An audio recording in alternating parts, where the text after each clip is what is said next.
về phần thế nào bố thí lại sinh ra tâm tinh tiến, tâm thiền định, tâm nhẫn nhục.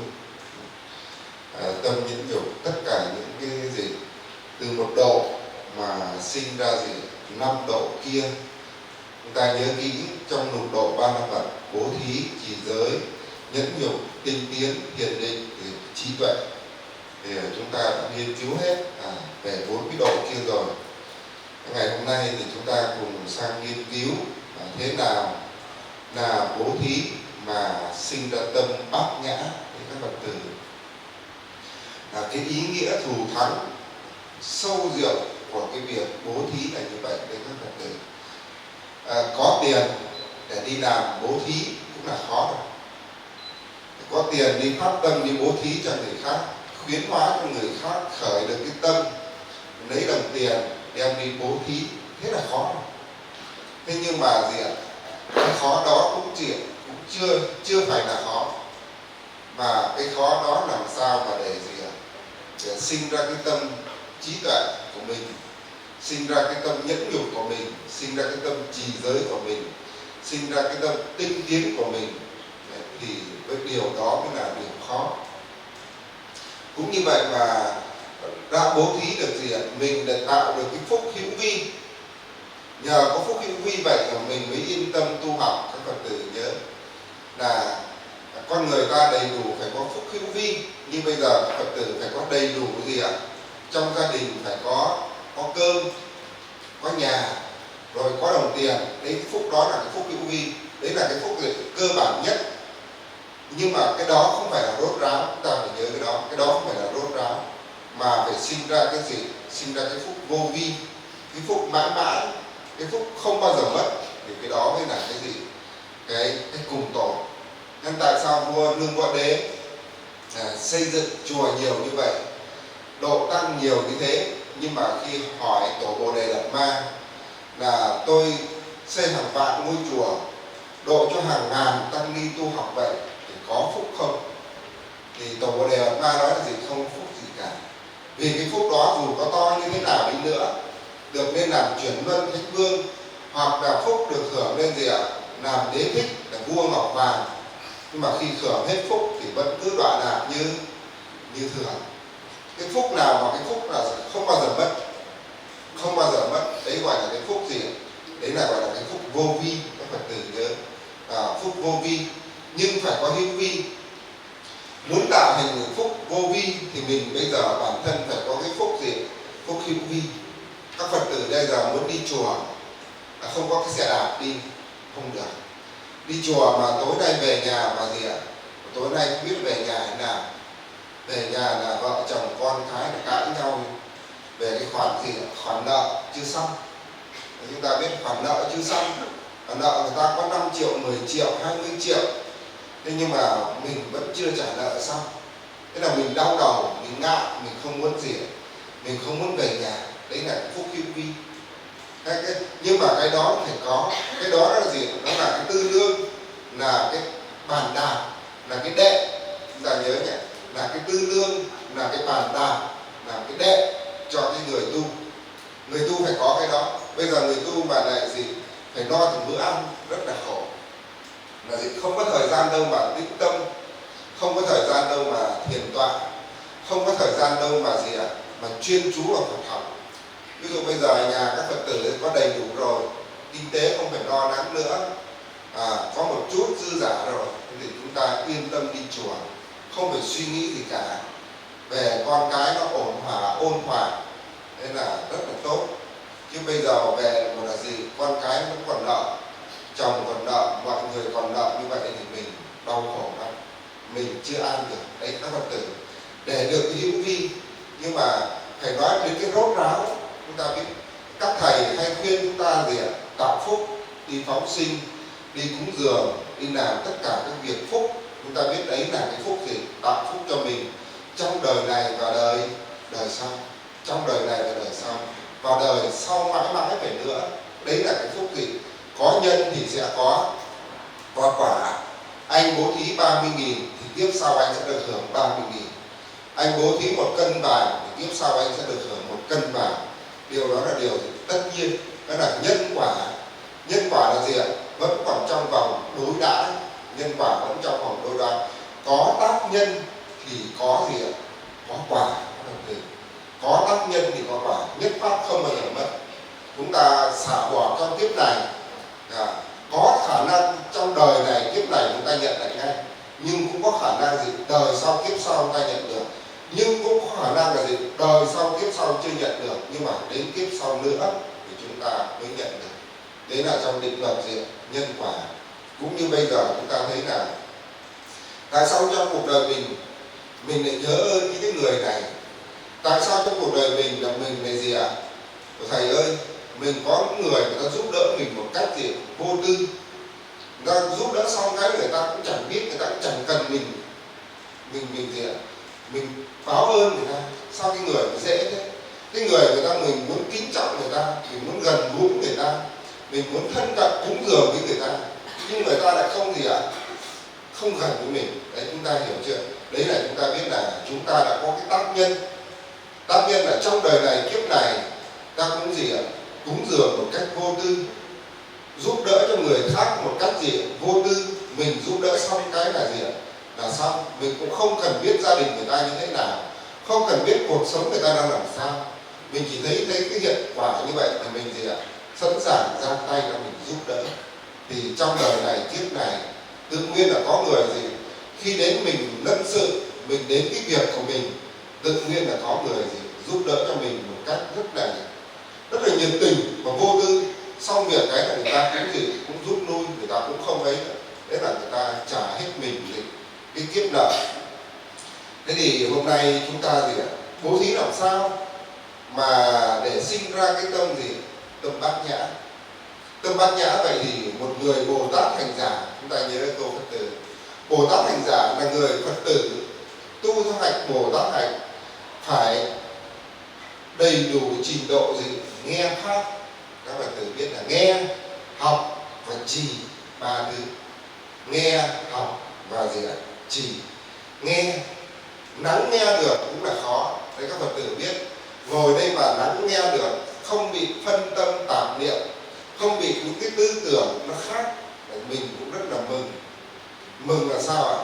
Mừng vì mình còn đơn thuần, mình gọi là gì? Mình còn thuần chân, cái tâm mình còn gì ạ? Toàn thiện.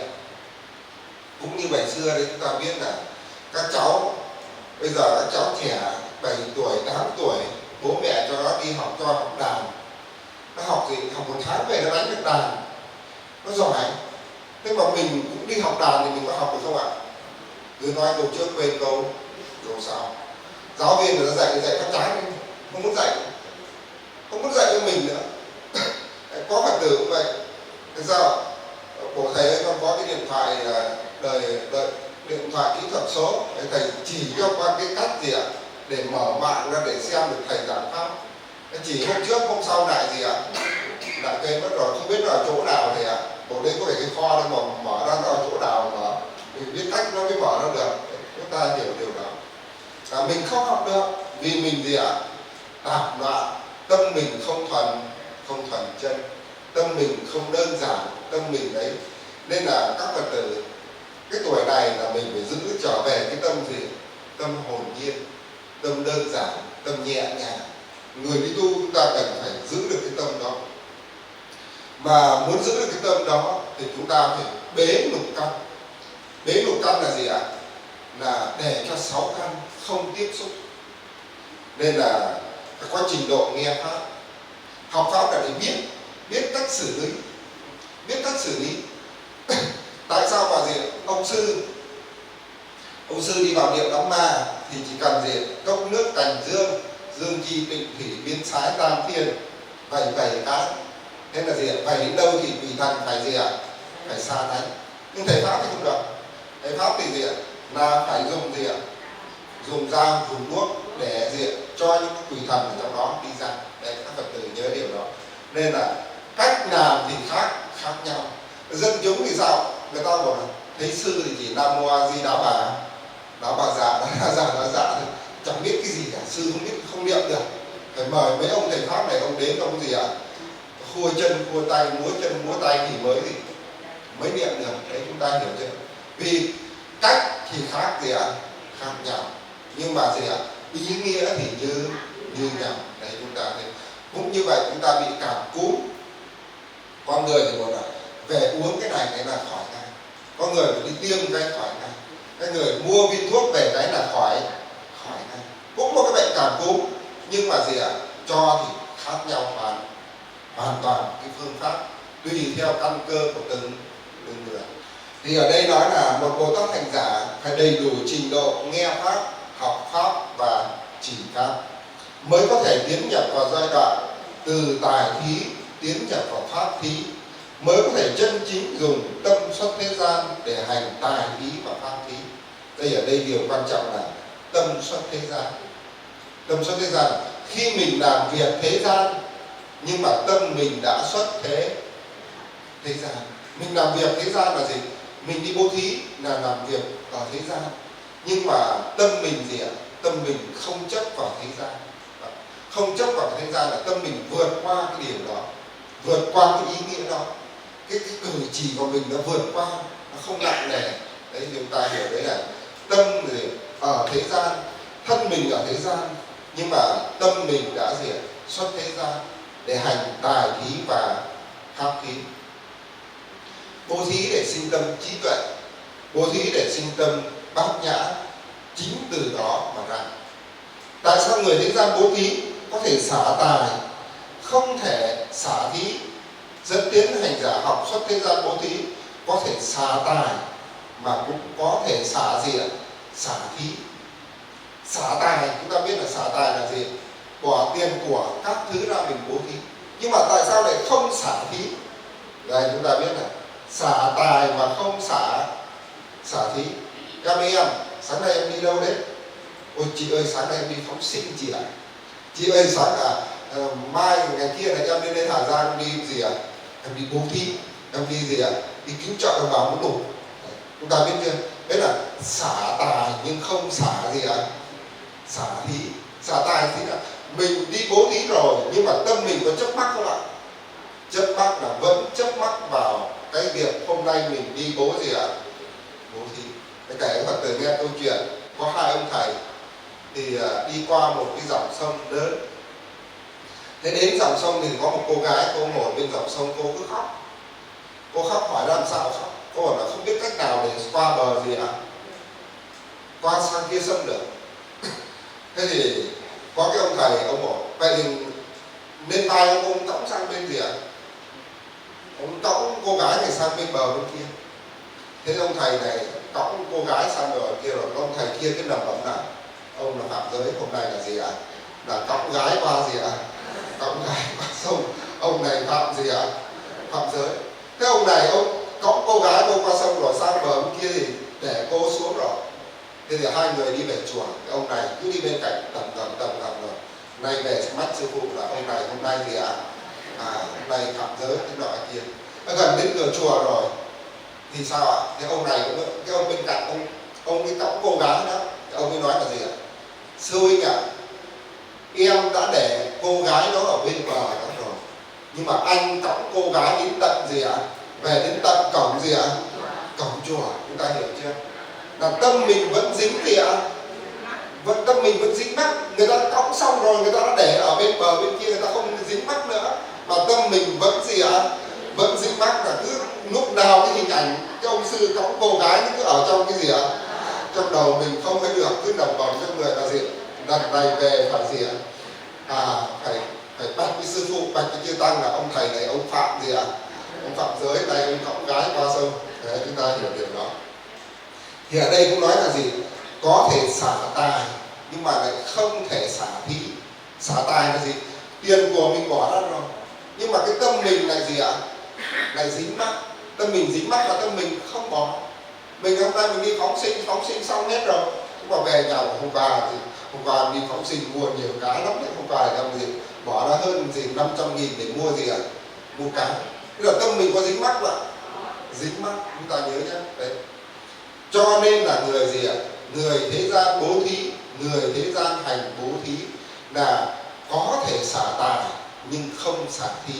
Đó là bệnh của chúng sinh, của người thế gì ạ? dẫn tới người thế gian. Còn cái người gì xuất thế gian bố thí, xuất thế gian bố thí là gì ạ? Có thể xả tài mà cũng có thể xả thí, là bố thí xong rồi nhưng tâm không dính gì ạ? Không dính mắc. Các Phật tử học cái điều này. Cái điều này là học là gì? Là bố thí xong rồi tâm mình không dính mắc thì sẽ sinh ra phúc gì ạ? Phúc vô vi. Phúc vô vi chứ không phải là phúc hữu gì ạ? Hữu vi. Đấy. Chúng ta bố thí, chúng ta làm một pho tượng cúng vào cái chùa này, cúng vào chúng chùa này, 10 năm sau chúng ta quay lại bảo thầy ơi, thầy xây chùa đấy, con cúng thầy pho tượng đẹp thành gì, giờ vẫn còn đẹp. Đến 20 năm sau lại bảo thầy ơi, đúng thật này nói là quý lắm thầy ạ, thầy cho con cúng pho tượng là gì ạ? Con thấy là gì đẹp mãi. Tức là tâm mình có nhớ mà, tâm mình nhớ mãi, mình nhớ đến lúc mà gì ạ? Mình đã bố thí pho tượng ở trong chùa nhưng mình nhớ đến lúc kéo đến lúc vào quan tài. Chúng ta hiểu chưa? Là mình xả tài nhưng không xả gì ạ? Xả thí. Xả thí là gì? Tâm mình dính mắc ở trong đó. Đấy, mình cứ nhớ như vậy. Mà mình còn dính mắc thì mình gì ạ? Mình còn chướng ngại. Dính mắc là không phải là vô quả ngại nữa đâu, mà có chướng gì ạ? Có chướng ngại. Đấy. Nên là Bồ Tát xuất thế gian là gì? Xả tài mà cũng xả cả thí. Quán chiếu là lịch trình tu học thì tâm thanh tịnh của thí giả. Những ý nghĩa nhập môn của bố thí sinh bát nhã mà thế gọi là xả thí, chính là quán đủ mọi nhân duyên của ba sự: người bố thí, người thọ thí và những vật thí trong gì ạ? Cả quá khứ, hiện tại và vị lai. Chiếu ra được đạo lý ba sự: tính không vô định, tính không vô thực, thí pháp bất khả đắc. Phật tử rất là cao gì? Rất là cao siêu. Là gì? Người bố thí, người thọ thí và vật bố thí, quán chiếu trong ba đời: quá khứ, hiện tại và vị lai. Tính không vô định, tính không vô thực, thí pháp bất khả đắc. Chúng ta biết người bố thí thì gì ạ? Quán về tính không vô định. Người thọ thí thì sao? Tính không vô thực. Và gì ạ? Vật bố thí thì thí pháp bất khả đắc. Quán chiếu cái đấy. Nói như vậy chúng ta có cái khái niệm ở trong lòng thôi. Còn cái đấy nó như thế nào thì lại phải gì ạ? Phải chuyên sâu các Phật tử. Lại phải chuyên sâu. Có cái khái niệm ở trong lòng thôi để quán chiếu về cái sự bố thí. Nếu mà bất kỳ một hành giả nào nếu không trải qua trình độ nâng cao tâm bát nhã, đạo tâm đến gì bố thí tuyệt đối thì không thể đoạn trừ được cảnh nhân duyên thiện ác đến sinh tâm chấp thủ. Các Phật tử cũng như niệm Phật cũng vậy. Bây giờ các thầy chỉ khuyên các Phật tử, khuyên tất các Phật tử theo pháp môn niệm Phật, trì danh hiệu niệm Phật. Khuyên các Phật tử là gì? Cứ niệm đi, niệm đi, niệm thật nhiều vào, niệm thật chuyên ngày vào, niệm miên mật vào, niệm nhiều vào, cứ niệm đi. Rồi gì ạ? Là được Phật đón về Tây Phương. Làm như vậy thì mình sinh ra cái tâm. Chứ bây giờ là giải pháp môn niệm Phật các Phật tử giải thật đúng chân thực nghĩa thì các Phật tử sợ không dám niệm. Thôi thầy ơi, con không ngờ nghĩ là niệm Phật nó dễ như thế, ai ngờ mà nó cũng khó gì ạ? Khó muôn vàn. Cũng như bố thí là gì ạ? Bố thí bây giờ thầy lại phân tích là gì ạ? Thế gian bố thí và gì ạ? Xuất thế gian bố thí. Bố thí được vật, xả thí vật, nhưng mà không bố thí được gì ạ? Không xả được thí. Xả được vật nhưng mà lại không xả được thí. Thầy phân tích ra nhiều như vậy thì kéo thì không còn chẳng bố thí nữa. Cái chừng nó gì ạ? Nó lôi thôi quá. Thì chúng ta hiểu chứ? Nó lôi thôi quá. Thế là tại sao mà chúng ta hiểu là nên là cái người học Phật ấy, các sư cũng thế, các Phật tử khi gặp thấy các thầy đang giảng pháp cho gì các chúng sinh ở nơi đây khuyến tấn, thấy các thầy khuyến tấn là gì ạ? Các Phật tử đã chịu khó niệm Phật đi nhá. Chịu khó niệm Phật đi, rồi chịu khó tu đi. Thế thì thao thì là các Phật tử tu đi. Để khuyến tấn cho người ta niệm Phật, khuyến tấn cho người ta biết bố thí cúng dường. Thế là cái điều rất là tốt rồi. Còn các thầy chưa dám nói gì chân thực nghĩa ra. Nói ra thì người ta gì lung lay. Ví dụ như chúng sinh ở dưới biển, người bảo là gì ạ? Sát sinh là tội rất là nặng. Thế thì người ta có dám đi biển nữa không ạ? Mà người ta không đi biển, người ta ăn bằng gì? Đấy các Phật tử.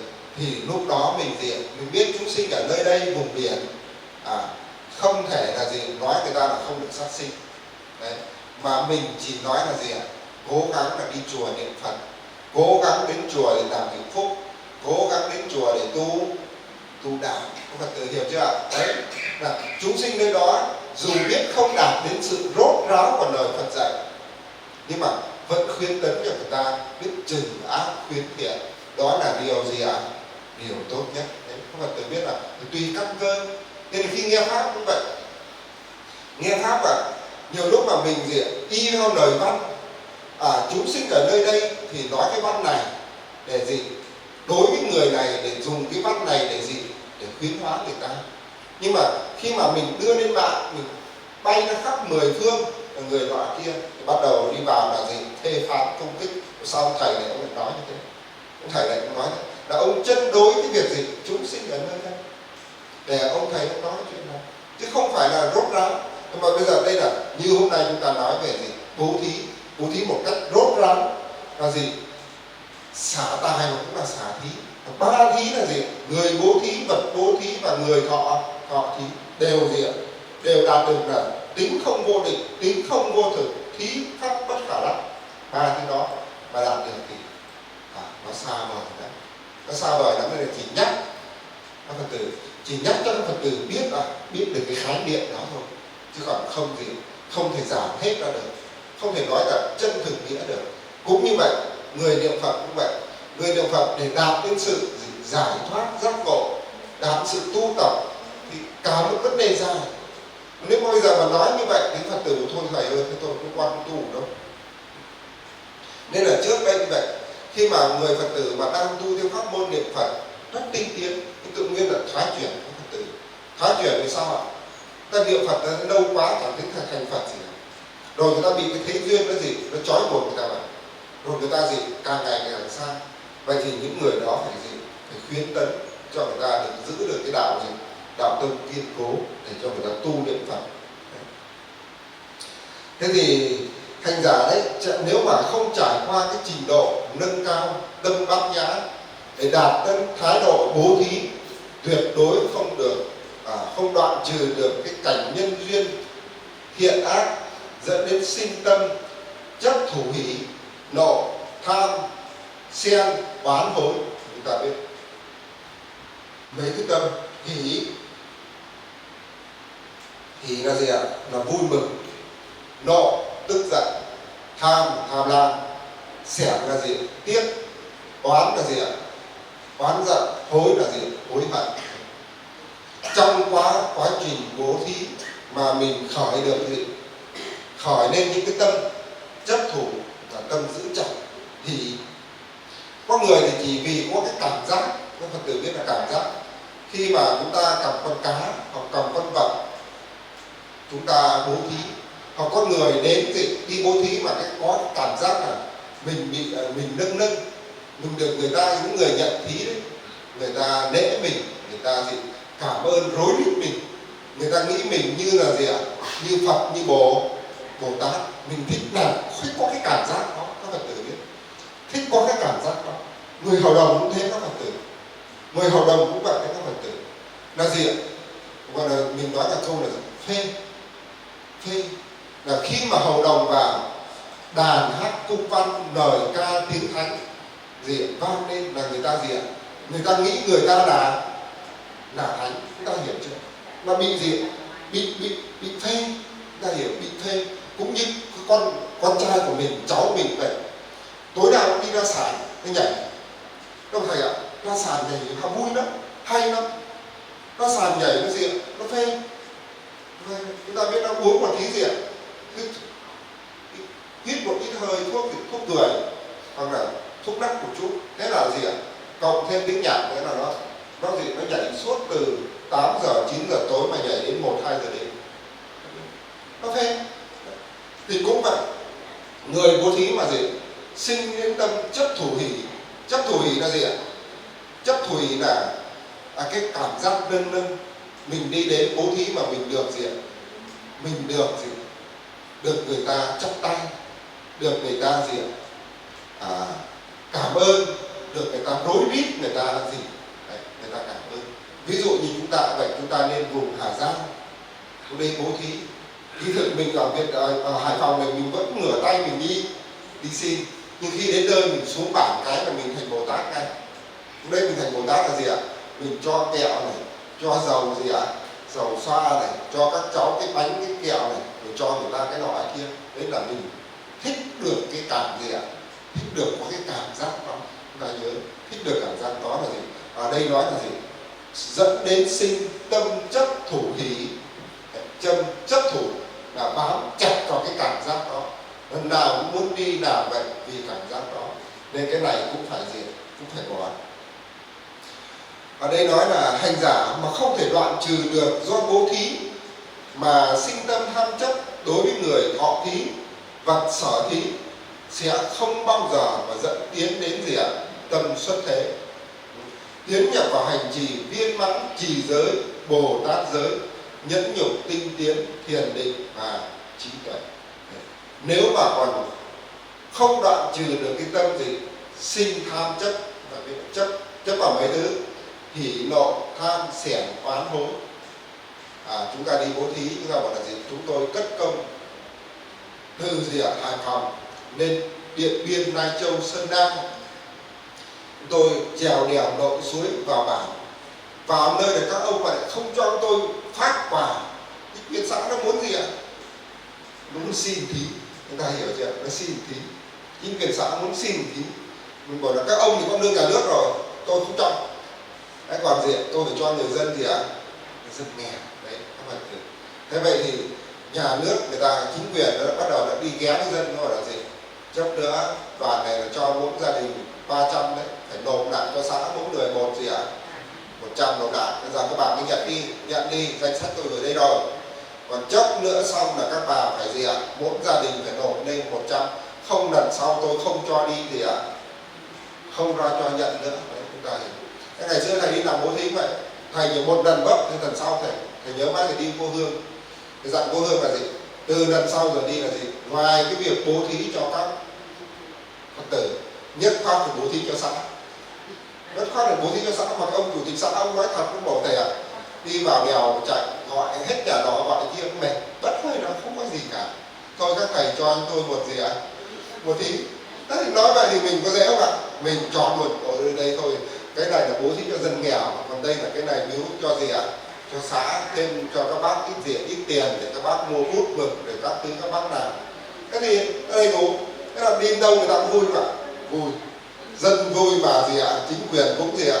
Cũng vui. Đấy, chúng ta biết là ở đây nói là gì? Nếu mà không đoạn trừ được cái tâm gì? Tâm tham chấp. Không đoạn trừ cái tâm gì? Tham chấp. Không đoạn trừ được gì ạ? Cái tâm đó thì chưa thể đạt đến để đạt tới cái tâm gì? Xuất thế, tiến nhập vào hành trì gì? Viên mãn trì giới. Nếu không đoạn trừ, người tu không đoạn trừ được, mình bố thí xong là coi như gì ạ? Coi như xong, mình không giữ nữa. Mình mà không đoạn trừ được thì mình chưa thể hành đến Bồ Tát đạo. Cho nên là lần trước thầy đã nói rồi mà, phóng sinh cũng vậy, mà đi gì ạ? Đi cứu trợ đồng bào lũ lụt cũng vậy. Tất cả những cái đó đều là pháp môn tu, đều là pháp môn tu. Và đấy, hôm nay chúng ta thấy là bố thí mà đạt đến cái tâm gì? Không tham chấp. Không tham chấp là không tham chấp vào cái cảnh là mình đứng ở trên hành hiên của cái nhà gì ạ? Hiên của nhà kho, hoặc mình đứng ở cái chỗ gò đất cao, còn toàn bộ dân chúng là đứng ở dưới gì ạ? Dưới thấp, đang ngồi đấy xếp hàng mình chờ mình phát gì ạ? Phát quà. Đấy là tâm tham chấp. Thích cái cảnh đó, thích cảnh là mình gì ạ? Mình oai một chút. Kỳ thực thì mình cũng cơm nắm muối gì ạ? Muối vừng chứ mình có oai gì đâu. Thế nhưng mà mình lại thích cái kiểu như thế. Thế là chấp vào thủ, chấp vào nộ. Nộ là gì ạ? Tức giận. Tức giận là mình đi làm việc tốt, mình đi bố thí, mình cất công lên đây mình gì ạ? Mình bố thí cho người ta mà người ta gây cản trở cho mình vậy. Mình nộ, tham, xẻn. Xẻn là sao? Xẻn là mình nhìn cái hoàn cảnh khó quá. Đấy, chúng ta nhớ là nhé, nếu mắt chúng ta không nhìn thấy, bây giờ chúng ta đi bố thí, thế rồi chúng ta bảo là thì cháu ơi cháu, chở cô vào trong nhà cháu thí, Thế cái gia đình này, cái cháu này nó có cái xe gì, xe ở trên bản đấy, cái xe cao, nó mới chở mình vào trong nhà. Nhà nhìn vào, nhà nhìn ta tán hương mà. Nếu mà mình nó có tập trung hết ở hội trường, ở chỗ ủy ban dân xã hoặc là chỗ cái là văn hóa xã, thì mình không biết gì ai như ai cả. Thế nhưng mà mình lại đi cùng với người ta đi vào nhà người ta. Thế nhà này tang thương quá, cho gia đình này 500 hộp, 10 cân gạo với hộp mì, ít quần áo, không thấm vào đâu. Mình thấy mình không đâu. Thế thì trong bụng là mình gì ạ? Trong bụng này mình đi từ thiện, mình có chỉ khoảng 2 triệu, 3 triệu đút túi. Thế thì mình móc ra, mình thấy cảnh mình móc ra, là nhớ. Mình móc ra mình bảo là gì? Thôi, cô cho thêm cho cháu 1 triệu nữa. Đấy. Nếu mà lúc đấy trong túi mình có 3 triệu mà mình gì ạ? Thôi tôi giữ lại trong phòng, và tôi cho tất, thì mình không mắc vào cái tội gọi là tội gì ạ? Tội xẻng. Nhưng mà mình có 3 triệu thì mình nghĩ là thôi cho mày thêm 1 triệu.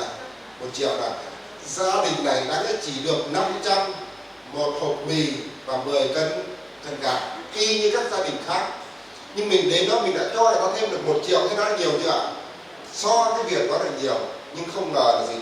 Trong túi mình có 3 triệu mà mình cho người ta 1 triệu, là mình mắc vào cái tội là gì ạ? Tội xẻng, các phần tử, tội xẻng. Đấy là cảnh nó mới khởi cho mình khởi cái gì ạ? Cái tâm. Nếu hôm nay mình không vào cái nhà đó, mình không đi cùng với nhà đó, mình không vào đó, mà mình gì ạ? Mình cho người ta thêm 1 triệu, thì mình thứ nhất mình không mất cả 3 triệu, mà mình là gì? Không mắc cái tội là mình xẻng. Thầy có một lần đi vào Hà Tĩnh, các bạn tử đi vào Hà Tĩnh, thầy nhớ mãi. Bà cụ 80, bà cụ các Phật tử kể là bà cụ mắc cái võng mà giữa cái xà ngang của cái nhà này và cái xà ngang của cái nhà gì ạ? Kia, giường ở bên dưới, bà cụ nắp, bà cụ nằm ở trên cái xà ngang đấy. Lúc đó đoàn đi vào mới cho bà cụ gì ạ? Gạo các thứ. Thế bà cụ cứ nằm đấy. Bà cụ thế cô ơi sao cô không xuống đi? Cô gì? Cứ nằm đây nhớ lúc nó đến thì không phải gì ạ? Không phải chạy. Không, nằm đây lúc đến thì không phải chạy. Nên thầy bảo thế vậy nhá, thì đoàn là vào biếu cụ gạo này, biếu cụ sữa này, đường này. Đấy, bảo thế các cháu cứ để đấy cho bà, cứ để ở đấy. Thế lúc đấy thầy mới đưa thò lên tay thò lên. Thầy bảo cụ ơi, đây là tiền nhá, thì đoàn biếu cho cụ ít tiền. Thế bà cụ hỏi là bà cụ 80 Phật tử. Bà cụ hỏi thì cháu bao nhiêu tiền? Bảo cụ ơi, đây là 2 triệu. Thế bảo cháu cho cụ thêm tí nữa. Tôi nhớ mãi cái hình ảnh đó, nhớ mãi hình ảnh cái bà cụ đó, và cái hình ảnh đó vẫn còn các bạn thể chụp làm là bà cụ cháu cho cụ thêm tí nữa. Thế thì thầy thì bảo bọn lúc đấy thầy nhớ bảo cô Hương hay cô Xuân thì bảo còn tiền nó đưa đây, bà cụ xin thêm tí nữa. Thế cô Hương cũng lại đưa cho một ít nữa. Chúng ta biết đấy, thì đấy khi mà gặp cảnh là cái xúc cái cảnh đó mà mình gì ạ? Mình khởi được cái tâm, mình không khởi được, mình khởi được cái tâm gì ạ? Tâm bố thí mà mình không khởi ra cái tâm xẻng. Lúc đấy bảo là đã cho được còn gì ạ? Lại còn xin thêm. Đấy, chúng ta biết đấy là chúng ta mắc vào cái tâm xẻng. Cái này nhớ như là đây. Ở đây đó là gì? Chấp thủ là tham xẻng oán hối. Để chúng ta biết người đi bố thí thì không được sinh tâm tham vào cái gì? Hỉ nộ, tham xẻng oán hối. Đấy, thì mới có thể phát tâm gì?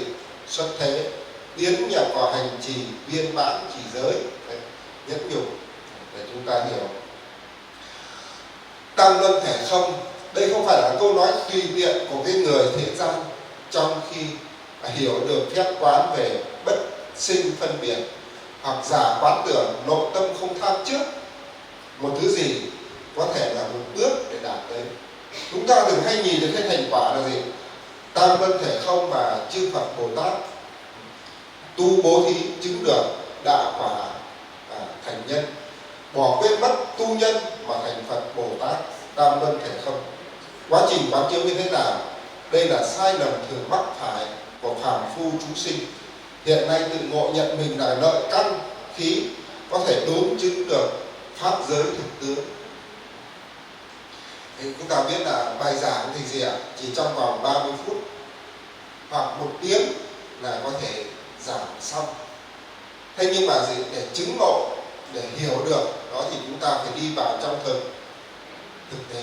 Phật tử đây là học trên sách vở, đây là học trên sách gì? Sách vở. Khi nào mà mình đến thì mình đến nhà người ta mình bố thí. Nhưng bây giờ thầy bố thí cho bà cụ từ năm 2007, 2008 vào đến bây giờ thầy vẫn còn gì ạ? Vẫn còn nhớ câu chuyện này kể cho Phật tử. Đấy, chúng ta biết chưa? Thầy đã loại bỏ được chưa ạ? Chưa, vẫn câu chuyện vui vẫn còn gì? Vẫn còn nhớ. Mà ở đây thì sao? Ở đây nói là gì? Tam luân thệ không. Không được gì ạ? Không được nhớ. Bắt mình không được nhớ. Không được nhớ. Xong coi như là quên luôn. Không cần nhớ cái điều đó. Là mình gì ạ? Mình không chấp trước. Khó mà. Khó. Đấy, chúng ta biết khó. Đi bố thí mà không khỏi lên cái tâm gì? Tâm hỷ. Không khỏi lên cái tâm tham. Không khỏi lên cái tâm xẻng. Không khỏi lên cái tâm gì? Tâm nộ, tức giận. Để chúng ta biết. Không khỏi lên cái đó. Mà mình đi bố thí được. Vậy thì mình phải trải nghiệm. Ngồi đây nói thì ai cũng nói được. Ngồi đây nói ai cũng nói được. Nhưng mà gì? Đi vào hành trình bố thí mình mới gì ạ? Mình mới nói được. Mà đi bố thí mà có người bê gạo, có người bê mì cho mình rồi mình đứng mình phát thì mình cũng không khỏi những cái gì cả. Mà lúc đó mà mình phải bắt gạo mình đi gì ạ? Mình nộp đường, nộp đất và mình vào bố thí cho người ta thì mình mới thấy là gì ạ? Cái tu được cái tâm để mình bố thí thật sự là khó. Đấy, chúng ta biết là tu pháp môn nào của Phật cũng vậy. Chứ đừng nói là pháp môn là dễ. Như pháp môn niệm Phật cũng thế. Phật là không phân tích ra, không chia sẻ ra, không nói ra thì các Phật tử chúng ta biết là gì? Chúng ta cũng thấy là dễ. Cũng như ngày xưa mà khi đi trải nghiệm đám ma vậy, chưa phân tích ra, thế là gì? Mọi Phật tử đều nói là gì? Thầy ơi, là người này giải thoát rồi, người này được về với gì ạ? Với Phật rồi. Thì chúng ta biết là khi mà những cái đời đó mà các sư không phân tích ra thì thấy là gì ạ? Cái việc tu thành Phật mà cái độ trợ niệm thấy nó có nhiệm màu ạ. Nhiệm màu. Nhưng mà khi phân tích ra rồi, hiểu ra được chân thực nghĩa rồi thì tự nhiên là gì ạ? Cái niềm tin nó giảm. Không thể biết. Mà phải nói thật. Đây là nguyện giải như lai chân thực nghĩa. Là phải nói gì? Nói thật. Nói thật nhưng mà mình vẫn khỏi lên được cái gì ạ? Cái tâm. Cái đó mới là cái quý.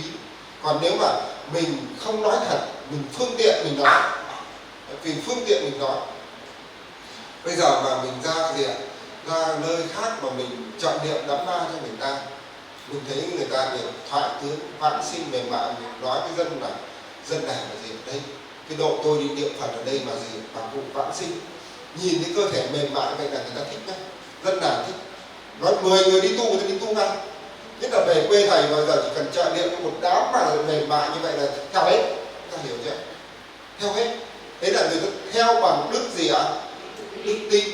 Nhưng mà khi cái niềm tin người ta bị giải ra cái tự nhiên người ta gì? Ngã cái trí ra ngay. Đấy, chúng ta hiểu chưa? Là vậy thì bây giờ sao ạ? Vậy là người giảng sư hoặc là người thầy nhìn thấy cả dân nào người ta theo như vậy thì mình lại phải hướng cho người ta đến cái chân thực nghĩa. Chân thực nghĩa là hướng ta đến sự thật. Đấy có phải là vãng sinh không? Đấy có phải là giải thoát không? Thì mình lúc đấy mình phải phân tích cho người ta. Nếu phân tích ra mà người ta hiểu ra được thì người ta ngã ra. Nếu như mà gì? Người ta không hiểu ra được thì người ta vẫn cứ tin. Đấy, các Phật tử. Nhưng chúng ta thấy là gì? Nhưng có nhiều nhóm đạo tràng tịnh độ đấy. Đạo tràng tịnh độ là người ta không nghe pháp của người khác, không gì ạ? Không đi tham gia của đạo tràng khác, sợ mất đi cái niềm tin. Chúng ta nhớ nhỉ? Sợ mất đi niềm tin, không nghe, nhất pháp không nghe. Để giữ được cái niềm tin như thế thì người ta sẽ tuyệt đối không đọc kinh sách của thầy khác, không đọc gì ạ? Nghe pháp của thầy khác, không đọc sách luận của thầy khác, chỉ nghe một vị thầy để người ta gì? Người ta tu, giữ được cái tâm chuyên chú như vậy cũng là cái điều rất là hiếm. Nhưng mà nếu như vậy thì người ta mắc vào cái bệnh gì ạ? Chấp. Chúng ta hiểu chưa? Vậy là mình nói là tà kiến, chấp và tà kiến khó mà có thể mà đạt được sự giải thoát, khó mà đạt.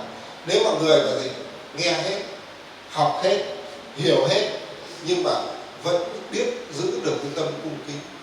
Này các Phật tử biết, chúng ta đi cúng dường các sư nhiều, gần núi các sư nhiều, rồi thân cận trong đời sống của quý thầy nhiều, biết hết được chuyện đó chuyện kia, chuyện của Hàm Tăng, chuyện của Thánh Tăng, chuyện của ông thầy chân tu, chuyện của các ông thầy gì ạ, mượn đạo tạo đời. Chúng ta hiểu chưa? Biết hết tất cả các thứ đó ở thế gian mà tâm ta vẫn không lay động, vẫn một lòng gì ạ, tôn kính, không lay động, thì đó là cái người gì ạ, ở trong cái trần thế, trong cái ngũ trường đó mà giữ được cái tâm Bồ Tát lại, thì đó là cái người tốt, đó là cái người cực kỳ tốt. Thế nhưng mà sao chúng ta sống một ông thầy tốt, nhưng khi ra ngoài chúng ta gặp một ông thầy xấu, ông thầy không tốt, chúng ta là người bị ông thầy lừa, bị ông thầy thế nọ thế kia, thì các Phật tử biết là gì? Chúng ta mất đi niềm tin ngay lập tức,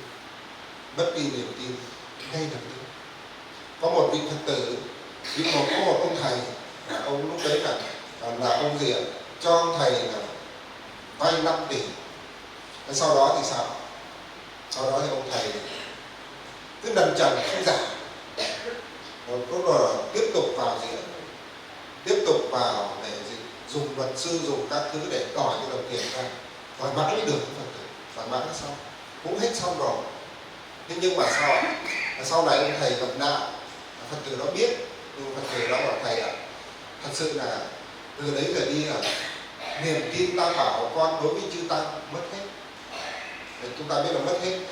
Đến khi mà đến các sư khác đến nhà Phật tử đó để trợ duyên làm Phật sự, rồi làm các thứ nọ thứ kia cho Phật tử đó, nhưng Phật tử đó vẫn không khởi được cái tâm gì ạ, cái tâm cung kính tam bảo như ngày xưa, không khởi.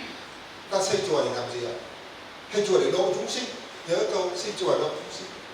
Thế mà mình xây chùa mình để mất đi chúng sinh niềm tin, mình đi vay tiền, mình đi mượn tiền, mình mượn cái nọ mượn cái kia, rồi mình đánh mất đi niềm tin của người ta.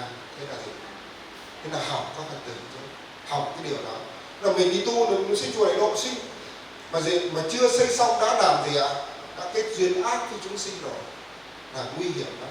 Nên như các Phật tử cũng thế, sau này chúng ta vậy hộ trì các sư, mình có thì mình hộ trì, có thì mình nói là có, không thôi, chứ đừng có đi vay mượn chuyện nọ chuyện kia, nôi thôi lung tung ra, nhiều lắm, sợ lắm, rất là nguy hiểm.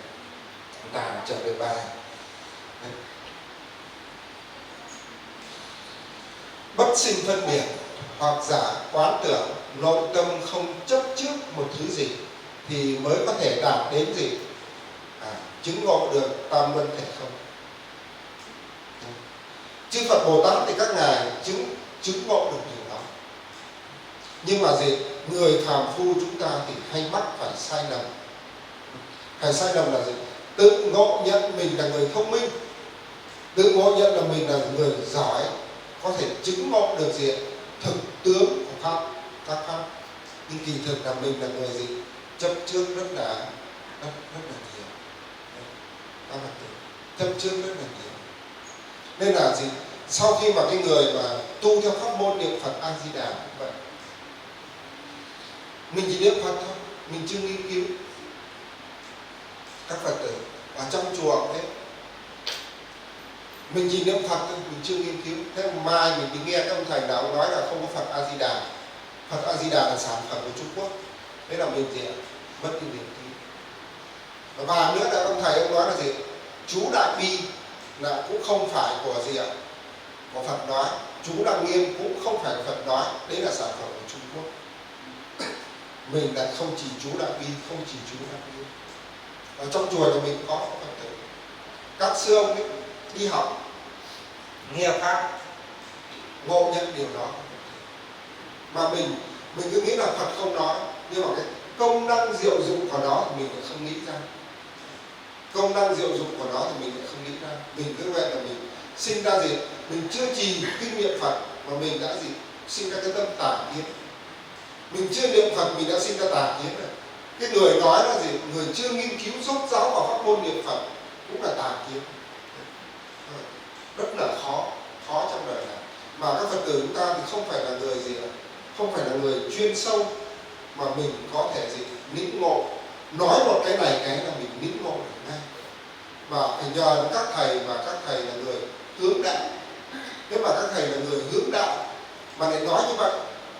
Bây giờ thầy ơi là không tụng kinh, không niệm Phật thì chúng con đi chùa làm gì? Cuối cùng đến chùa gì? Làm công quả của cúng tiền. Làm công quả cúng tiền. Mình không có gì, không có tu học. Chúng ta biết có nhiều thầy gì ạ? Bác bỏ đại thừa không phải của Phật đó. Thế nhưng mà chùa mình lại gì ạ? Cuối cùng bác hết rồi, không tụng kinh Di Đà, không niệm Phật nữa thì đi tụng kinh Pháp gì ạ? Kinh Pháp Hoa. Cái Pháp Hoa là đại thừa hay tiểu thừa? Cũng là đại thừa. Đấy, chúng ta hiểu chưa? Đấy. Rất là dở là mình không hiểu, mình không tu ở cái giai đoạn đó, mình không ở đó mà mình là gì? Đi bài pháp. Rồi các Phật tử thì chúng ta cũng chẳng nghe sao đâu cả, chỉ nghe ông thầy cũng bảo là gì?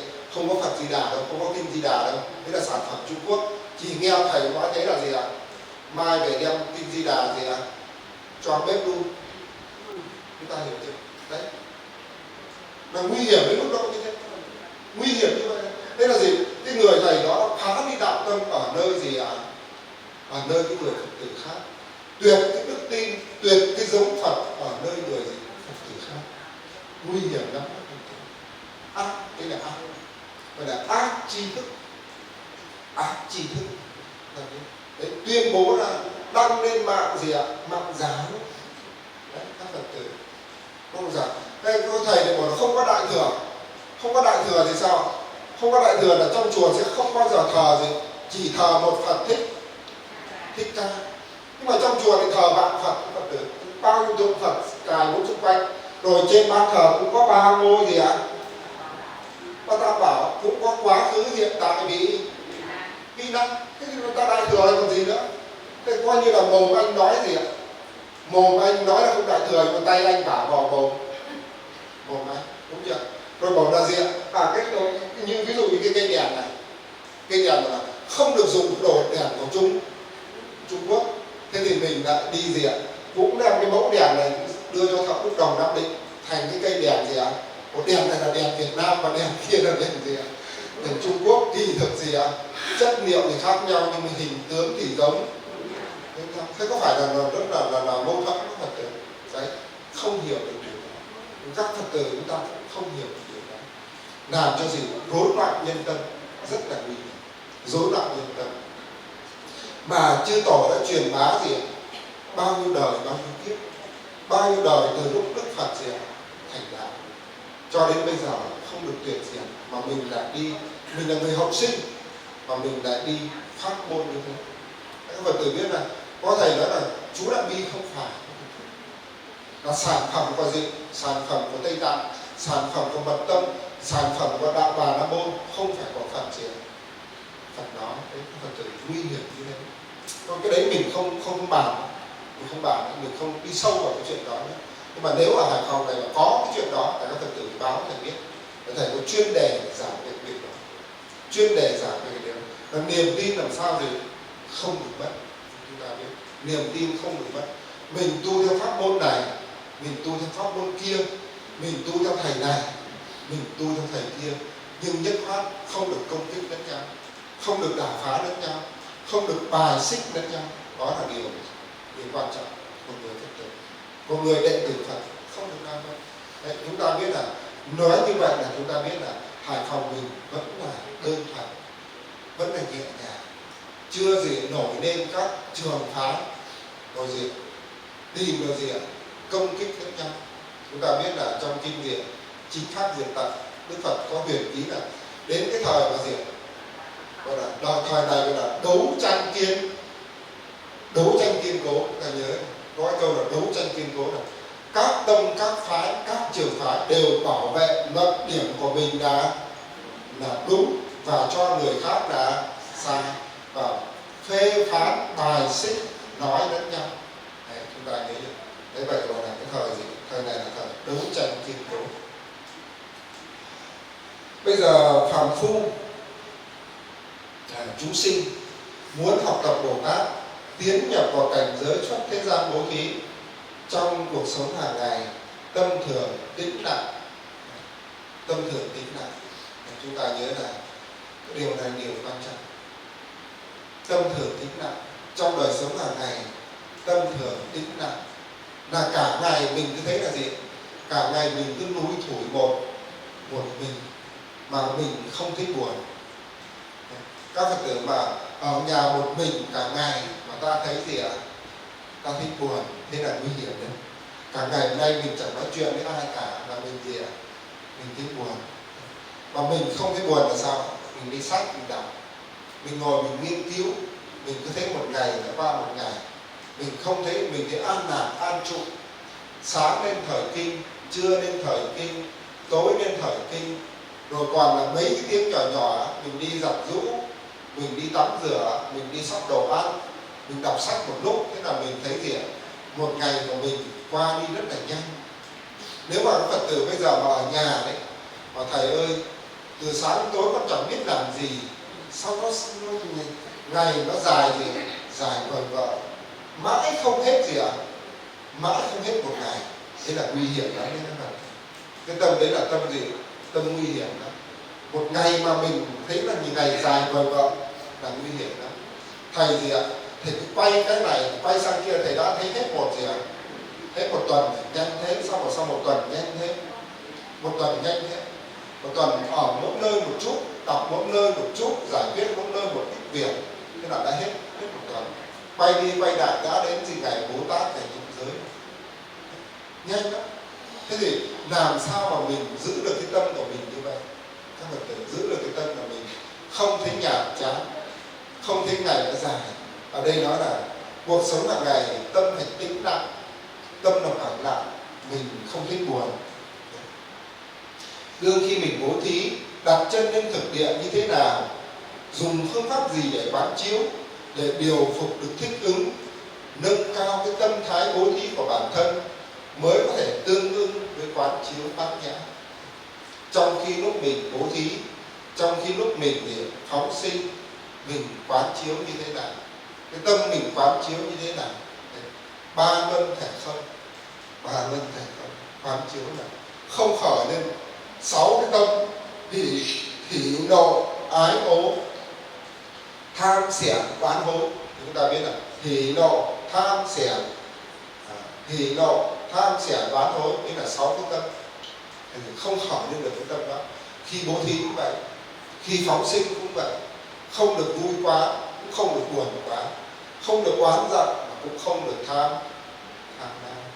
Thế chị hai người cùng vào mua cá phóng sinh, cái người này bảo thôi em mua cá này, thì mình lại bảo là em ơi đừng mua cá này, ra đây mua cái cá gì ạ? Mua cái cá này. Đấy là mình đã phân biệt chưa ạ? Phân biệt vào đấy, các Phật tử vào cùng chợ mua cá, người này người ta chỉ nghĩ được mua cái cá này, người kia nghĩ là mua cái cá kia. Ta đã khởi được cái tâm gì? Tâm phân biệt. Nếu mà người mà không khởi được cái tâm đó thì dần dần chúng ta mới gì? Mới chứng được thực tướng, mới chứng được gì? Thực tướng và tương ưng với tâm gì? Quán chiếu bát nhã. Chúng ta phải quán chiếu đến gì? Tính vô định, tính vô thực trong tầng tầng duyên khởi của ba loại. Tính vô định và tính vô thực, các Phật tử. Tính vô định và tính vô thực, hai thứ này. Tính vô định là gì ạ? Là cái tâm không an trụ, không trụ vào một cái chỗ nào đó. Như trong kinh Kim Cương nó nói là gì? Ưng vô sở trụ, nhi sinh kỳ tâm. Chúng ta nhớ này, ưng vô sở trụ, nhi sinh kỳ tâm. Có người có giúp cho mình cũng chẳng biết mặt người ta làm sao, mình cũng chẳng biết là động cơ người ta đối với mình như thế nào, mình nghi ngờ. Đầu tiên người ta giúp cho mình nghĩ là gì? Sao lại ở đời có những người lại tốt như thế? Tại sao người ta lại giúp mình mà người ta lại không yêu cầu mình bất cứ một cái gì cả? Làm sao có cái chuyện đó? Chúng ta nghi ngờ, và chúng ta nghi ngờ lòng tốt của người ta. Đấy là điều thường tình thôi các Phật tử. Thế vậy thì bây giờ phải quán chiếu làm sao? Tính vô định là tất cả các chúng sinh gì đều chuyển biến, không an định, không an trụ. Cái tâm của mình cũng vậy, mình không an trụ, tâm mình gì ạ? Mình không để vào những cái việc đó. Tính vô thực là ví dụ như chúng ta đi gì ạ? Cho người ta 10 cân gạo, cho người ta gì ạ, thùng mì, cho người ta gì ạ, 1 triệu cả. Nhưng mà cái vật này nó còn mãi mãi không ạ? Nó không còn, nó sẽ chuyển biến hết từ thể này sang thể khác, và tính gì ạ? Tính vô thực, trong tầng tầng duyên khởi không định. Hôm nay ta thả con cá ra ngoài, các Phật tử thả con cá ra ngoài, con cá sẽ bay đi, con cá sẽ bơi đi, con cá sẽ chuyển đi. Chúng ta cúng một pho tượng để vào chùa, chúng ta cúng gì ạ? 10 tấn xi măng để xây dựng chùa. Khi mà xi măng còn ở trên xe là tính nó vẫn còn gì ạ? Còn định là xi măng mình gửi đến chùa để cúng gà, để xây chùa. Nhưng ngày mai 10 tấn thợ đánh gì ạ? Đánh sữa xây hết rồi. Rồi gì ngôi chùa này trước còn ông thầy ở đây 10 năm, 20 năm, 5 năm sau ông thầy không ở đây nữa. Rồi trước ông thầy còn ở đây thì mình cũng qua chùa qua lại. Rồi đến khi ông thầy không còn ở đây nữa thì mình cũng gì ạ? Ít qua lại. Mình cũng không chấp trước vào cái thực thể đó nữa. Mình không nghĩ là mình có công lao xây dựng cái ngôi chùa này nữa. Đấy là gì? Quán chiếu tính vô định và tính vô thực trong tầng tầng duyên khởi.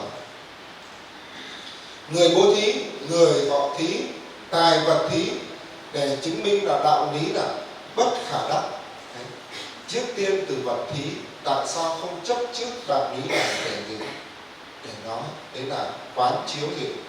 Quán nhân duyên sinh tâm bát nhã. Đây là đầu tiên là gì? Quán nhân duyên sinh tâm bát nhã. Nhân duyên đến với mình. Mình có cái nhân duyên này, mình có nhân duyên này, mình đi qua ngôi chùa này, mình thấy ngôi chùa đang gì? Tiêu điều sơ sát. Mình có cái nhân duyên như thế, mình gì ạ? Mình bố thí cho ngôi chùa này 10 tấn xi măng. Mình đi đến cái chỗ này thấy người nghèo quá, không có gì, mình có nhân duyên thì mình bố thí cho người ta gì ạ? Bố thí cho người ta gì? 5 triệu, 10 triệu. Hết kiếp này. Đến kiếp sau thì mình gì ạ? Nhà mình nhờ bố thí mình giàu có. Thế người ta thì bảo là người ta tận miền núi, tự nhiên là mình trong nhà mình cần người giúp việc. Mình đi tìm người giúp việc, của sao giờ tìm người giúp việc mà nó ngoan ngoãn, chăm chỉ, trung thành với mình. Sao khó quá, tìm mãi. Cuối cùng lại tìm được cái người là gì ạ? Ở cái vùng không phải ở trên dân tộc ở Lạng Sơn, Lào Cai, nó còn dần nó gần cái Phú Việt Trì ví dụ vậy, mà đưa về người ta rất là trung thành, rất thương yêu mình, rất chăm sóc mình, coi nhà mình như nhà người ta. Thì lúc đó mình bảo sao lại tìm được cái người giúp việc nó gì ạ? Nó tốt như thế. Nhưng mình không biết rằng là gì, trong một cái kiếp nào đó mình đã bố thí cho cái người này, mình có gây duyên với cái người này. Đấy các Phật tử nhớ nhé. Tại sao mà người ở với nhau đấy, con người ta ở với nhau ắt phải có nhân duyên. Ta nhớ là nhân duyên nhiều hay ít là phải có nhân duyên, ắt phải có nhân duyên. Không có nhân duyên không ở với nhau được. Không có nhân duyên không ở với nhau được. Nên là khi mà mình gì ạ, ở nhà mình có người giúp việc thì cái đứa này đến nó chỉ xăm xoay nó gì, nó kiếm cái tiền rồi nó chạy. Mình biết là cái đứa này nó không có nhân duyên với mình. Mình muốn kết cho nó nhân duyên được chắc đời sau, kiếp sau nữa. Ví dụ bây giờ mình có cái gì, có cái máy sấy tóc, mình để thế là nó vào 2 hôm cái là nó về nó cuộn luôn cái máy sấy tóc của mình. Đấy. Nếu mà mình biết là sao, mình tức, mình mắng nó, mình nói là gì, tao quay camera nhìn thấy mày ăn trộm máy sấy tóc của tao. Thế nhưng mà nếu mà mình là người tu, mình giác ngộ biết là gì, cái đứa này nó vào nó kiếm tiền, mình nhờ có nhân duyên này thôi mình lấy cái máy sấy tóc của mình thôi cho nó, không có biết gì cả. Mà thôi bảo cháu ạ, thôi mai thì bác thì không cần phải giúp việc nữa, đấy bác cho thêm cháu ít tiền đi về tìm chỗ nào giúp việc. Mình vẫn kết cái nhân duyên đó.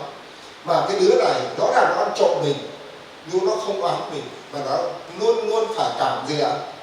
Cảm ơn. Các Phật tử nhớ, đây là điều cảm ơn. Thì cái điều cảm ơn đấy, rõ ràng nó đi ăn trộm, bây giờ mình vạch nó ra nó xấu hổ, nó tức tối. Một là xấu hổ, hai là tức tối. Thì nó đến nó có cảm tri ân mình không ạ? không chịu ảnh hưởng. Thế các Phật tử nhớ, mà mình gì, mình cư xử hơn người khác, mình rõ ràng mình biết nó ăn trộm, rõ ràng mình biết lấy của mình, nhưng mà mình gì, mình phải khéo léo là gì, mình bảo thôi mai thì nhà cô có người rồi, có cháu nó về là cô thôi thì trong thời gian này cô cũng chưa cần dùng người giúp việc, cô cho cháu một ít này nữa, thôi mai cháu đi tìm cái người khác giúp việc, tìm cái nơi khác để giúp việc cho người ta. Đấy, mình rõ ràng mình biết như thế, nhưng mà mình gì, mình ẩn áp các Phật tử nhé, ẩn áp dương thiện là mình ẩn cái xấu của người ta đi. Thì khi người ta xách cái túi về, trong cái túi của người ta có cái máy sấy tóc của mình có thể mở ra ngay lập tức mình lấy được cái máy gì ạ, sấy tóc, nhưng mà mình không mở, mình để cho nó xách về. Đấy, chúng ta biết là gì, thì người ta ra về, người ta được tiền, người ta nghĩ mình là ngu. Bởi nếu mà cái người mà không có trí tuệ, người ta nghĩ mình là ngu. Nhưng có người mà người giúp việc nó biết là bà chủ biết, nhưng mà không thì không nói, cái việc người ta khởi lên cái tâm cảm ơn. Rồi gì ạ, hết đời này đời sau, rồi có khi là mình bây giờ mình lại gặp lại cái người giúp việc như thế, vì người ta tiến hóa mà. Các Phật tử biết là tiến hóa, con người là tiến hóa. Ví dụ trước người ta sinh ra ở vùng biên địa, bây giờ người ta sinh ra gì, giáp và dùng ngoại ô, đấy, người ta sinh ra từng kiếp của tiến hóa rồi. Nên là chúng ta trong cái văn pháp nguyện đó là gì, nguyện cho con sinh nơi trùng phùng Trung Quốc, trưởng ngộ minh sư, chính tín xuất gia, đồng chân nhập đạo. Là nguyện cho con sinh vào giữa nơi quốc độ, ở nơi quốc độ. Các Phật tử biết là mình hạnh phúc lắm. Bây giờ chúng ta nên Lào Cai, Yên Bái, Mù Căng Chải trên kia có giảng đường như này để ngồi nghe pháp không? Các Phật tử làm gì có. Đấy, chúng ta ở giữa nơi quốc độ là được nghe giáo pháp, được học bố thí, là chúng ta thăng tiến. Để chúng ta biết. Vậy thì những người kia người ta chỉ gì, nghe pháp một chút, biết làm thiện một chút, rồi người ta được sinh ra. Vậy thì người ta giữ cái tâm, giữ cho người ta tâm là sau này mà người ta giúp đỡ mình. Những người ta có duyên với mình, người ta sẽ gì, người ta ở với mình. Mình chọn được người giúp việc tốt, tiếp trước mình ắt phải có duyên với người ta. Nếu còn không, nếu không mình không có duyên. Duyên Ấn Đạo hai ba hôm nó về, nó không thương mình, nó không thương mình. Để chúng ta biết là có người giúp việc mà gì ạ, thương bà chủ, thương người, có khi là thương bà chủ, thương mẹ mình hơn mình thương mẹ. Mà mình có mà, có, để chúng ta biết có.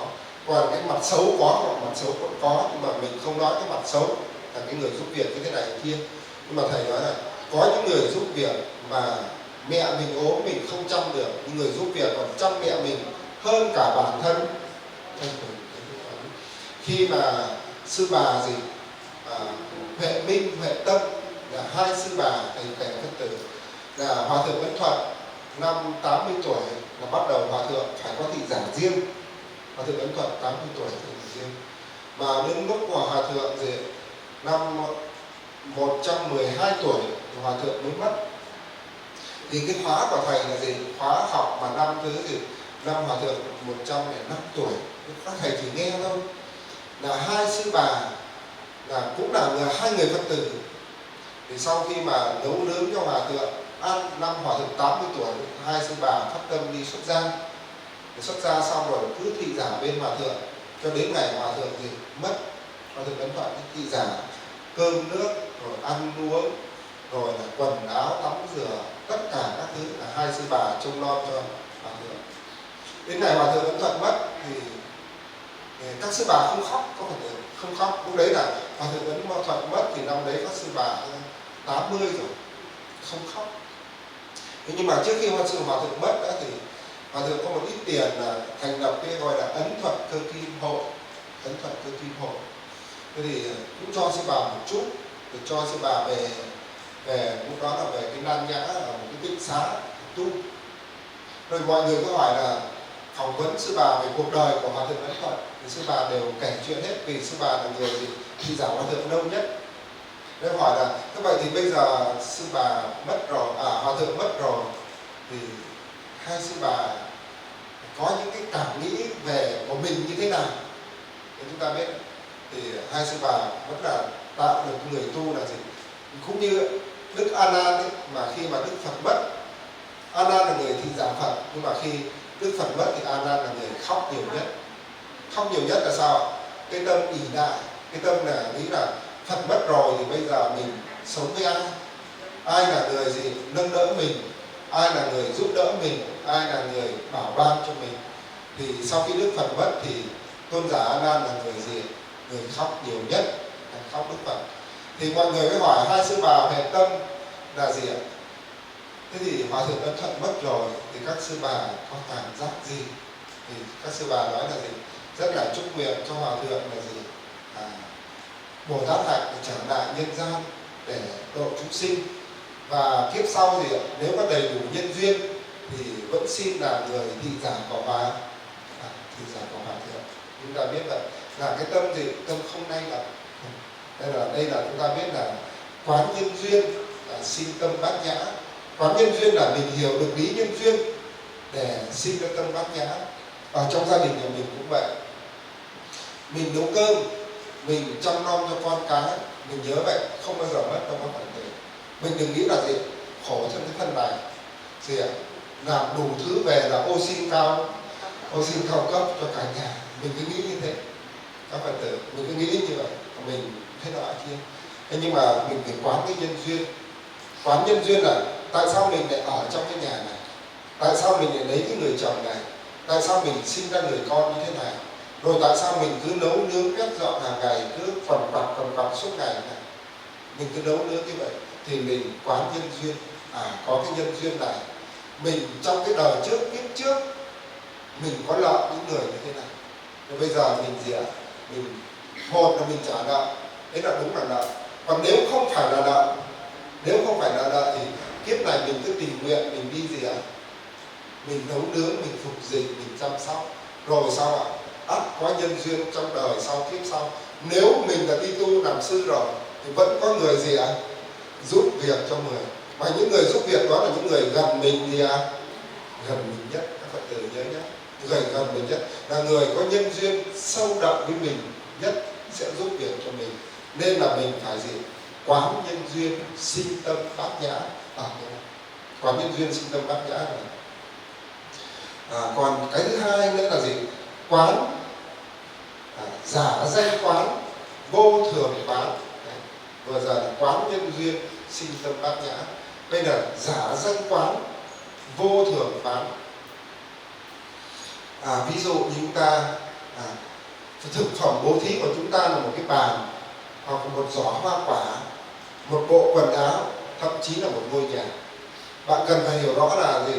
Luận từ tiền tài là gì? Đều là giả danh mà có. Bộ quần áo là do các gì? Do các nhân duyên là các sợi tơ hợp thành, chỉ may trải qua duyên con người máy móc tạo thành cái bộ quần áo. Vậy thì chúng ta quán nhân duyên, quán giả danh quán là tất cả những cái tên đó đều không phải là thực thể, mà do chúng duyên mà tạo thành. Các Phật tử biết là ngay như mặc một cái áo này cũng vậy, cũng có rất là nhiều nhân duyên người mới lập lên cái này. Nhưng duyên này là duyên nhạc. Duyên nhạc là như thế nào các Phật tử? Là cái vải này ta đi bỏ tiền ra chúng ta mua, mà mình trả đúng công của người gì ạ? Người làm ra cái vải này, đúng công của người may dệt ra cái áo này. Thế là có nhân duyên không? Nhiều ít, có một chút, nhưng mà không gì ạ? Không nặng. Là không nặng. Nên là khi chúng ta bị lừa đảo tiền, khi chúng ta bị mất tiền, không mất đâu Phật tử. Nhân quả vẫn còn. Là biết sẽ có người giả cho mình. Sẽ có người giả mình. Nếu mình nợ người ta thì mình sẽ giả người ta. Còn nếu người ta nợ mình thì ắt sẽ có ngày người ta sẽ gì? Trả mình. Ở đây nói là gì? Cái bàn, giỏ hoa quả, bộ quần áo, ngôi nhà, do chúng chủng nhân duyên gì? Tiền tài vật chất để tạo thành nó. Nhưng cái đó là gì? Giả danh. Cái đó là không thực tế. Ví dụ như một căn nhà đó, các nhân là gì ạ? Bê tông, cốt sắt, vân vân. Duyên là gì ạ? Là công nhân, là kiến trúc, quả là mang danh căn nhà. Nhưng mà nhân cũng vậy, là gì? Bê tông, cốt sắt, rồi nhân duyên của thợ làm, rồi cái tên là nhà đó cũng đều là gì ạ? Đều là giả. Rồi trải qua gì ạ?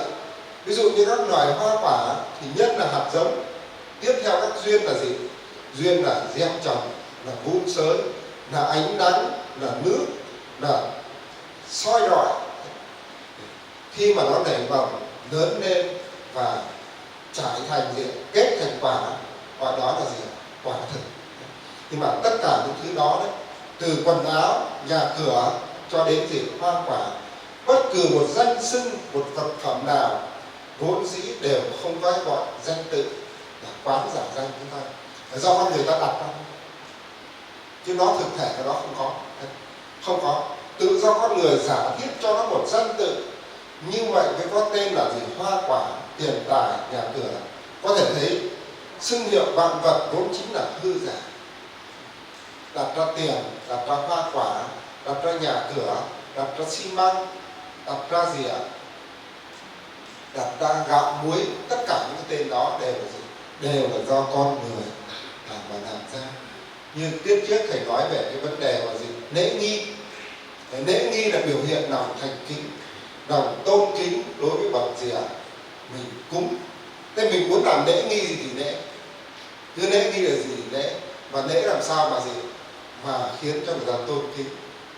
Mấy hôm nay thầy qua chia sẻ với Phật tử, có cái ông thầy có tên là thầy Sang ở trong vùng Tiền Giang, Long Giang. Ông thầy vừa cúng, thầy vừa chửi gia đình người ta. Và ông thầy vừa cúng và ông thầy vừa gì ạ? Bày trò cười cho người ta. Bày trò cười cho người ta, nhưng mà dân người ta vẫn cứ đi gì ạ? Cứ mời. Vì nghe ông thầy cúng thấy vui quá. Thấy vui quá với Phật tử. Ông thầy ông ngồi ông cúng, vừa cúng ông vừa tấu hài cho người ta. Thế mà gia đình người ta thì gì ạ? Quan tài thì để chỗ này nhưng mà cứ cười sẵn gì ạ? Cười sẵn sẵn. Rất là vui. Thế thì có Phật tử biết là mình thì mình nghĩ mình bảo là gì ạ? Nhố nhăng. Thầy cúng thầy mâu gì nhố nhăng. Nhưng mà dân đấy người ta lại không nghĩ là nhố gì ạ? Là nhố nhăng. Người ta nghĩ là mời thầy này, thầy đến thầy cúng thầy không lấy tiền và ai cả. Nhất phát một đồng không lấy. Mà thầy đến người ta cảm thấy là cái tâm lý, cái chết ấy, cái nỗi đau thương, cái thứ người ta là gì ạ? Người ta hết. Nếu có Phật tử nào có bạn thì thầy chia sẻ với bạn cho Phật tử xem, rất là buồn cười lắm đấy các Phật tử. Mình nghe mình buồn cười lắm, không biết cái thầy cúng kiểu gì và như vậy. Đấy, nhưng mà đó thì chúng ta biết đấy là gì? Thế vậy thì chúng ta quán gì? Đây nói là quán vô thường, quán danh, giả danh quán, vô thường quán, là tất cả những cái vật đó đều là gì? Đều là không, đều do con người giả. Chúng ta gì? Chúng ta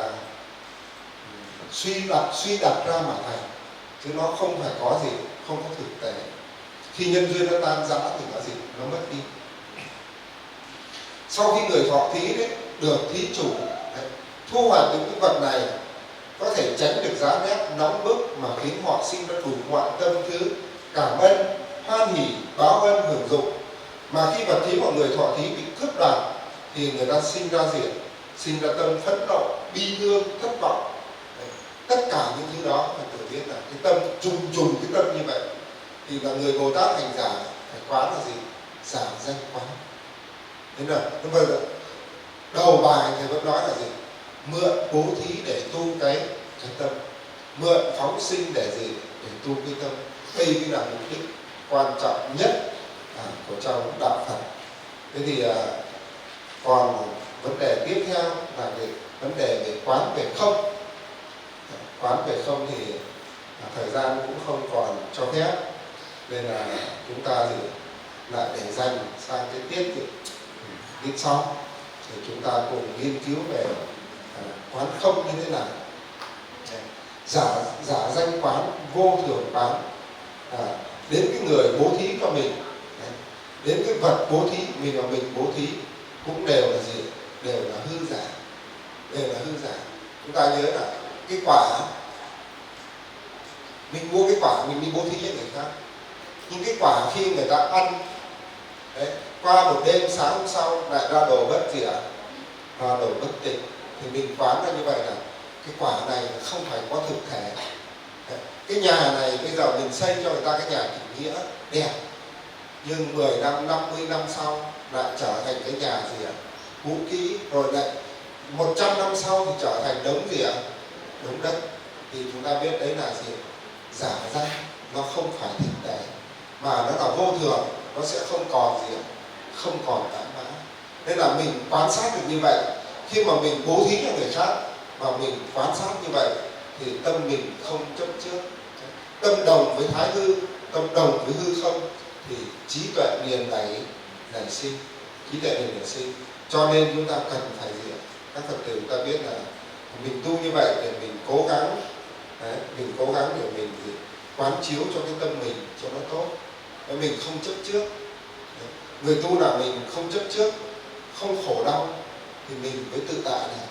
Nếu mà mình còn chấp trước, mình còn khổ đau là mình không tự tại này. Mình bị gì? Bị vật chất ràng buộc, bị vật chất ràng buộc, bị cái gì? Bị cái lễ nghi, bị cái gì? Vì những cái thứ thường tình của thế gian nó ràng buộc với mình, khiến cho tâm mình gì? Không được an ổn.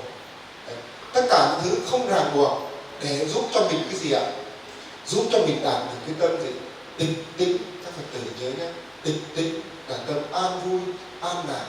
Mình làm tất cả mà coi như không làm tất cả, làm tất cả mà không làm tất cả. Các Phật tử nhớ. Mình làm rất là nhiều nhưng mà mình nghĩ là mình không làm cái gì. Cũng như là Đức Phật nói là gì? Suốt cả cuộc đời 49 năm Đức Phật nói pháp rất là nhiều, nhưng cuối cùng Đức Phật kết luận thôi là Như Lai chưa nói lời nào, ta chưa nói lời nào. Đấy. Vì tất cả những lời Phật nói đều là phương tiện để dùng cái chỗ gì? Giả duyên để mà dẫn chúng sinh đến chỗ trí đạo.